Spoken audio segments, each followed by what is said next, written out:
Tonight, more ammunition in the war against cancer. This time, it may be the body's own genes that can be used to fight those tumors. Health Beat reporter Heather Cabot shows us his latest medical breakthrough that soon could be saving lives. According to the American Cancer Society, 1 in 3 of us will develop cancer at some point in our lives. But now there's a new tool in the lab that may put the odds on survival in the cancer wars. On the streets, these are the guns of choice. But in the lab, this may be one of the best weapons in the battle against cancer. It's a gene gun loaded with gold-coated bullets that shoot DNA into tumor cells. Here's how it works. Researchers first remove the tumor cells from the patient. Then, using the gene gun, they blast the tumor cells with millions of microscopic gold-coated particles, then re-inject them. Doctors say the DNA bullets induce white blood cells to attack the cancer. The purpose here is to cure cancer, to, be on the front lines of the war against cancer. And, the gene gun is a powerful tool for doing that. You can see results in these lab mice. Here's a cancer tumor before treatment. After 4 injections from the DNA gun, doctors say the cancer regressed and in some cases disappeared. Human trials are now being run on patients with melanoma. That's an awful big one. Sandy Carroll knows what it's like living with cancer. After 5 years of fighting the disease, her hope is to find new weapons like the gene gun that may give her the chance to see her daughter grow up. A lot of times when you get to the point where there's nothing there, you're willing to take a few risks, take a few chances, anything to give you just, maybe a few more months or a few more years or, just to be around, because I think that I'm probably the best mom she's ever going to have. Doctors hope the gene gun will prove successful in fighting a wide variety of cancers, including melanoma, colon, and lung cancers. On the Health Beat, I'm Heather Cabot, Channel 3, Eyewitness News. Now, the researchers note that if the gene gun proves successful, treatment could be available around the country in just a few years. Also on the Health Beat tonight, territorial behavior out there in the shopping mall parking lot. There's a new study that says shoppers getting ready to pull out of a parking space really do move slower when you're waiting for their spot. And if you honk, it'll only make things worse. The sociologist who conducted the survey says many motorists defend their spots instinctively. But I've seen people just make it a little rough if there's somebody that really needs the spot to be closer. Some people just make it worse for them, because I've seen it happen. I try and get out as fast as I can if I know someone's waiting, and because I know I get frustrated when people sit there and diddly-dally. And I don't always feel like I have to hurry it faster, but I'm not gonna go slow on purpose just to drive that other person crazy. Driving other people crazy. Study concedes one reason people may leave slower, though, is for safety. They want to make sure that they don't back into another car on the way out. Or sometimes then they're lighting a cigarette. Don't you like that? They are the hottest craze these days, and some sell for hundreds of dollars. We're talking about the Beanie Babies, of course, the new toy that could. Well, some people say it's already taken Tickle Me Elmo's place in popularity. NightBEAT reporter Kathy Moss takes us where there may be a surefire way to get your hands on the whole collection at one time. Okay, so why are Beanie Babies so hot, so in demand? Well, just ask the experts. It got those little rattles in it. So they're fun to throw around. They're fun to play with, and you can, collect them. And collecting them is the point of a big Beanie Baby raffle drawing by Manchester's Martin Elementary School PTA this Thursday. They're selling raffle tickets quite well, we should point out, at $2 a pop, all to raise money for a new Playscape playground set the school desperately needs. The raffle prize, the whole beanie set. What's your phone number? So where'd they get the bucket load of beanies in the first place? Well, just ask the guy with the beanie connection who donated the goods. A relative sent us the Beanie Babies and said, go with this for your Playscape, see if it helps.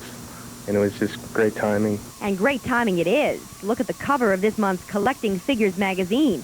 Check out the value of some of these little guys.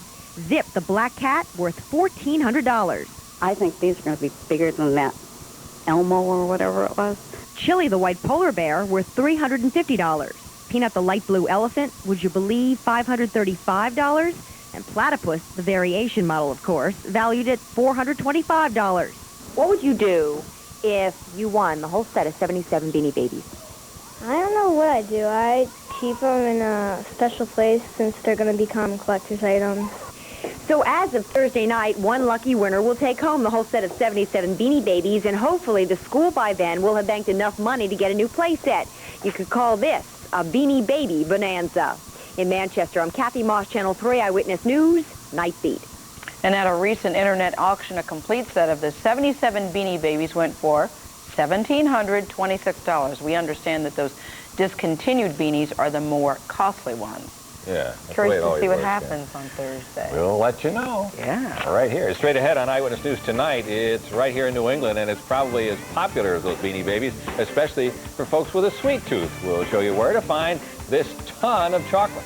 And later in sports, the New England Blizzard with another outstanding move. What is it? Joe Tessitore has the answer coming up on Channel 3 Eyewitness News. Stay with us, please.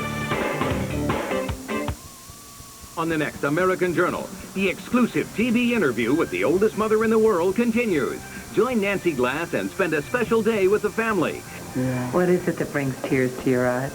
And hear more of their incredible saga to have this baby. Find out if raising the little girl is more than this 63-year-old ever bargained for. Watch the exclusive interview with the world's oldest mother. I'm Nancy Glass. Don't miss the next American Journal.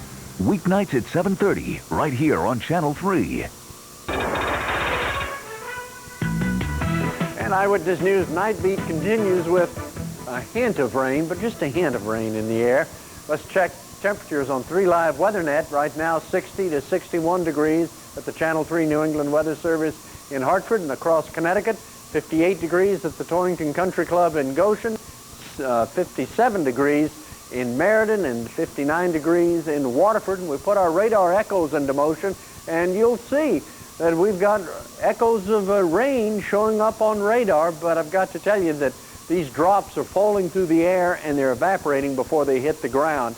But later on tonight or tomorrow morning, we'll have some rain developing in southern New England that will hit the ground. By the way, there are no more severe thunderstorm or tornado watches for South Florida, but this area down here represents our next batch of precipitation.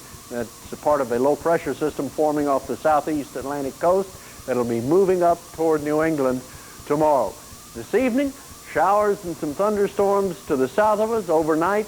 This little front will stall right over southern New England, and tomorrow morning, low moving up the coast will bring rain into the area during the daylight hours tomorrow. So here's your forecast in detail. For the rest of the night, we're calling for mostly cloudy skies, just a chance of a sprinkle or a shower, nothing heavy overnight, low 50s for overnight lows. And for tomorrow, mostly cloudy, a few showers, temperatures near 65 degrees, and showers tomorrow night. So the 5-day planner shows a lingering shower on Wednesday, maybe a thunder shower on Thursday, but temperatures getting back up into the 70s on Thursday, low 70s also on Saturday. It's not a heat wave by any matter of means, but it's not a washout either. Just a little shower activity moving through. Finally warming up, though. All right. Thank you, Hilton. You know, she's won 4 Academy Awards, but now actress Katharine Hepburn has been declared Old Saybrook's honorary First Lady. First Selectman Lawrence Rainey delivered a basket of spring flowers to the Hepburn home today as part of the low-key 90th birthday tribute to Ms. Hepburn. She has summered in Old Saybrook, you know, since she was a child, and word is, well, she never celebrates birthdays. Well, she doesn't have to. Everybody does it for her. That's right. She's so well loved. Happy birthday to her. That's right. Time for Night Beat Sports now. That's right. Joe Tessitore is on deck with a look at what's coming up next. Well, Hilton wasn't talking blizzards, but we are. I'll tell you what, up next, a Boston Celtics legend. He says, hello, Hartford. And this KC doesn't have a sunshine ban. He prefers the blizzard. We'll explain why. The women's hoop scene is heating up. Plus, the Knicks getting their kicks. NBA playoff madness. Miami was asleep in the city that never does. Night Beat Sports is next.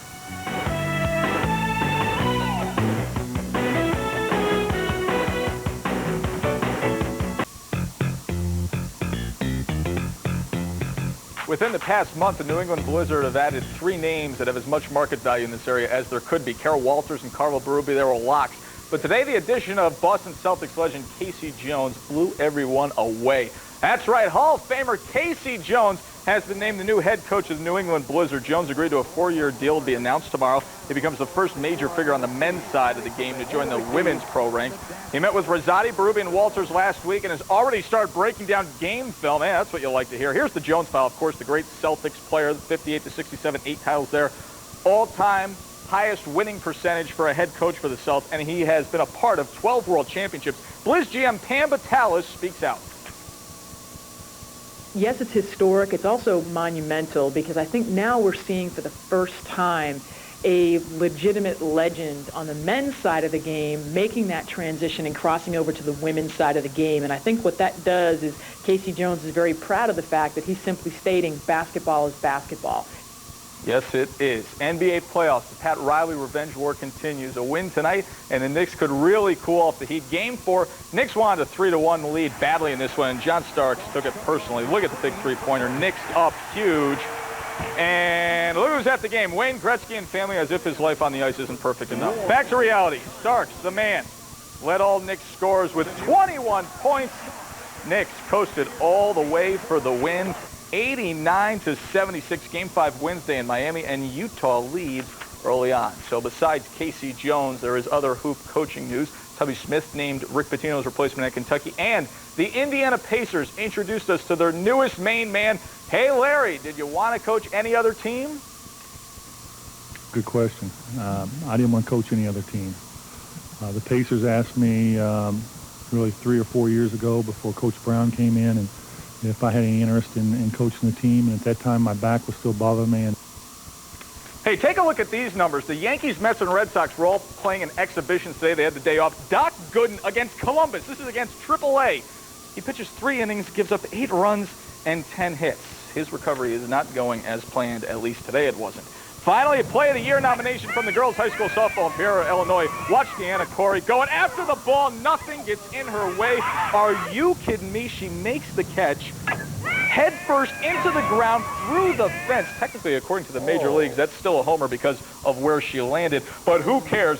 That is as good as it gets. And I'll tell you what, Casey Jones is as good as it gets, too. This was a shock today, and it is great for the area. Gosh, and it never leaked out. That's what I think is amazing. I saw Rosati Saturday. She didn't say it. I'll have to say something to her about that, Al. She's got to give you the scoop from now on. You know, Jen can keep a secret. That's Before we leave, that's right. Before we leave you tonight, he calls himself the king of all media. Now he's traveling the world. Yeah, tonight, Howard Stern is raising the possibility of even more exposure. You ready for that? This story on the newsreel coming up next.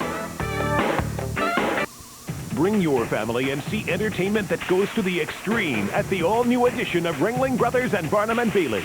WFSB and 96.5 TIC invite you to save $4 on tickets to Family Night Friday, May 16th at 7:30, when a portion of the proceeds will benefit WFSB Country Camp. Buy your tickets at the box office and all Ticketmaster outlets or call to charge by phone.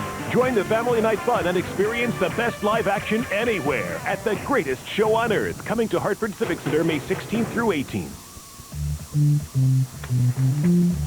Time for tonight's newsreel. Radio shock jock Howard Stern is taking this movie thing very seriously. After his debut with Private Parts, he's making an appearance at the Cannes Film Festival.